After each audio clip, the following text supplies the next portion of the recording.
In October 2025, as a government shutdown paralyzed Washington and left the nation's capital eerily quiet, uncertainty gripped the country. Federal workers faced missed paychecks and vital services ground to a halt, while the world watched America's political gridlock unfold. Then, an extraordinary act stunned the nation and quickly became the talk of every newsroom and household. A reclusive billionaire, whose identity remained a mystery, anonymously donated a staggering $130 million to the Pentagon. This unprecedented gift ensured that U.S. military personnel would still receive their paychecks, even as the political deadlock threatened their livelihoods and morale. President Donald Trump broke the news in a dramatic press conference, calling the donor a patriot and a friend who sought no recognition, only the well-being of those who serve. The donation, arriving amid fierce budget battles and mounting public anxiety, was both a lifeline for service members and a lightning rod for debate about the influence of private citizens in government affairs. Who could give such a sum, and why would they choose to remain in the shadows? The mystery only deepened as speculation swirled. The gesture was hailed by some as the highest form of patriotism, a selfless act in a time of need, while others saw troubling implications for democracy and accountability. The government shutdown had put military pay at risk, with Congress and the White House locked in a bitter standoff over spending priorities, leaving thousands of families in limbo. The $130 million gift, amounting to about $100 per active duty member, was a symbolic but powerful statement about private wealth stepping in where government faltered, and about the lengths some will go to support those in uniform. The donor's anonymity only deepened the intrigue, raising urgent questions about the role of private money in public affairs, and whether such acts set a precedent for the future.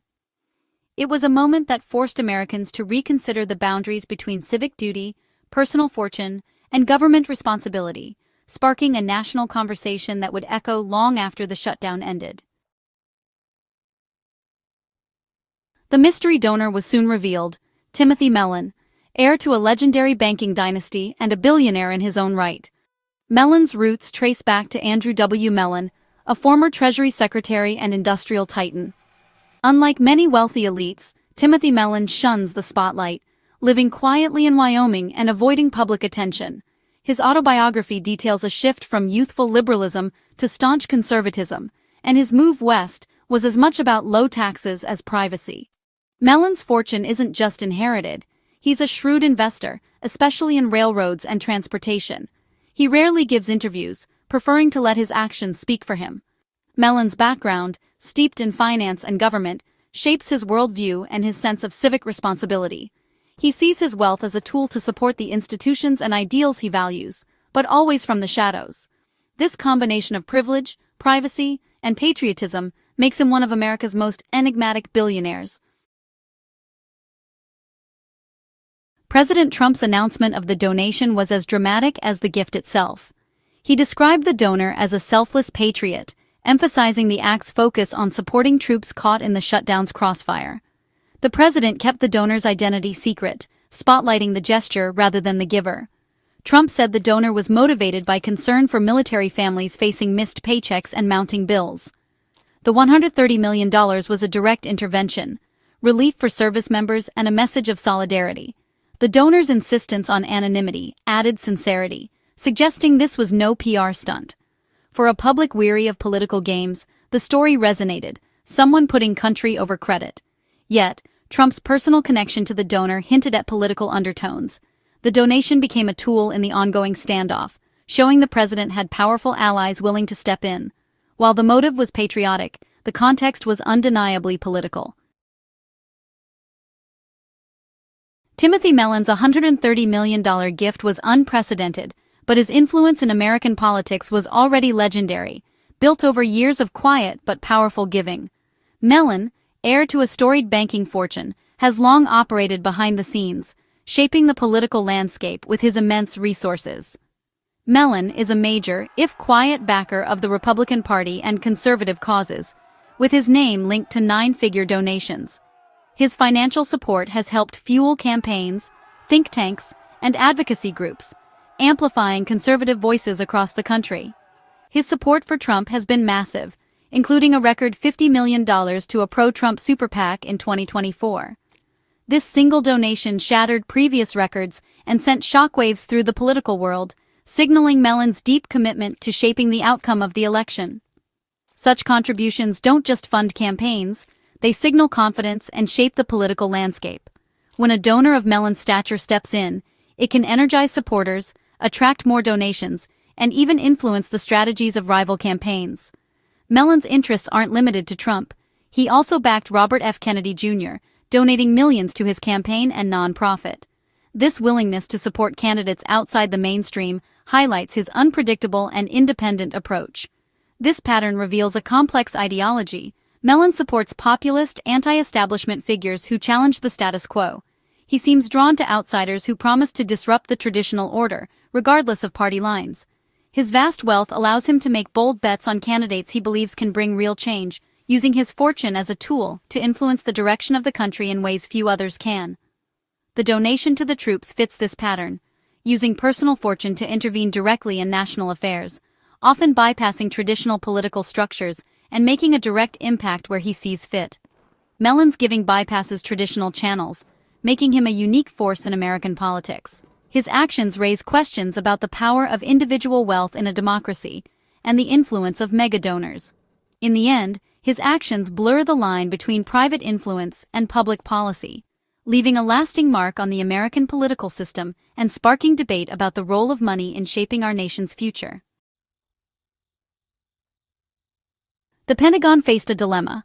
Could it accept a private donation to pay the troops? This was a situation without precedent, and the stakes were high. Never before had the Department of Defense been offered such a large sum from a private citizen to cover military salaries during a government shutdown. Legally, the Department of Defense can accept gifts under certain conditions, and officials confirmed the money would be used exactly as Mellon intended. The process, however, required careful navigation of both legal and ethical boundaries.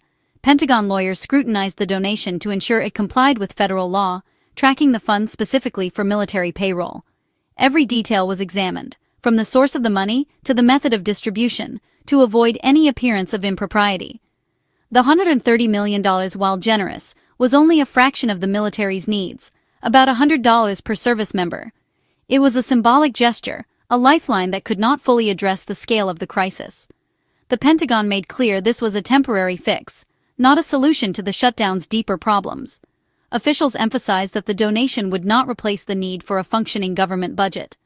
Accepting the donation set a precedent and raised questions about the military's independence. Some wondered if this could open the door to future private influence over public institutions. Military leaders, striving to remain apolitical, walked a tightrope, grateful for the support, but wary of political entanglement. They understood the importance of maintaining the military's integrity and impartiality. Public statements focused on the mechanics of the gift, not its political implications. Officials were careful to avoid any suggestion that the military could be swayed by private money. The episode highlighted the awkward intersection of private charity and public duty. It forced both the Pentagon and the public to confront uncomfortable questions about the boundaries between government responsibility and private generosity. The Pentagon's acceptance was practical, but it underscored the risks of relying on private wealth for government functions. It was a reminder that, in times of crisis, even the most established institutions can find themselves in uncharted territory. It was a patch, not a cure, for a much larger crisis, one that called for lasting solutions, not just temporary relief. Mellon's donation sparked immediate legal and ethical debate. The Anti-Deficiency Act forbids agencies from spending money they don't have, and critics argued that private funding for military pay blurred constitutional lines. Congress alone controls the purse, and private gifts risk undermining that authority. Experts warned this could set a dangerous precedent, reducing pressure on leaders to resolve shutdowns. Ethically, the donation raised concerns about pay-to-play politics and the appearance of quid pro quo. Could a wealthy donor expect special treatment in return? Even the perception was troubling. The military's loyalty is to the Constitution, not private benefactors, and any reliance on private funding could erode public trust. Mellon's gift forced a reckoning with the boundaries between private influence and public responsibility. Washington's response to Mellon's donation was sharply divided. The president and allies hailed it as patriotic, a private citizen stepping up when Congress failed. For the White House, it was a political win, proof they stood with the troops. Critics, including many Democrats and some Republicans, saw the gift as a dangerous precedent. Lawmakers warned it threatened congressional authority and could open the door to foreign influence. For them, paying the military is a sacred government duty, not a matter for private charity. The debate exposed deep disagreements about government's role and accountability. Public opinion split along partisan lines. Some saw Mellon as a hero, others as a symbol of troubling trends. The story dominated headlines, reflecting America's broader divisions. Mellon's donation became a mirror for the nation's anxieties about power, money, and democracy. Timothy Mellon's aversion to the spotlight is central to his story. In an era of celebrity billionaires, Mellon stands apart, shunning media, social events, and public acclaim. His $130 million donation was made anonymously, in keeping with his lifelong preference for privacy. Even as a major political donor, he rarely speaks publicly about his motives. His autobiography offers rare insight. He values solitude, independence, and the freedom his wealth provides. Mellon's giving is about action, not recognition. By staying anonymous, he kept the focus on the troops, not himself. His initial secrecy made the gesture feel more genuine, even as his identity eventually emerged. For Mellon, conviction matters more than celebrity, a rare trait among the ultra-wealthy. Mellon's quiet gift highlights the world of anonymous philanthropy.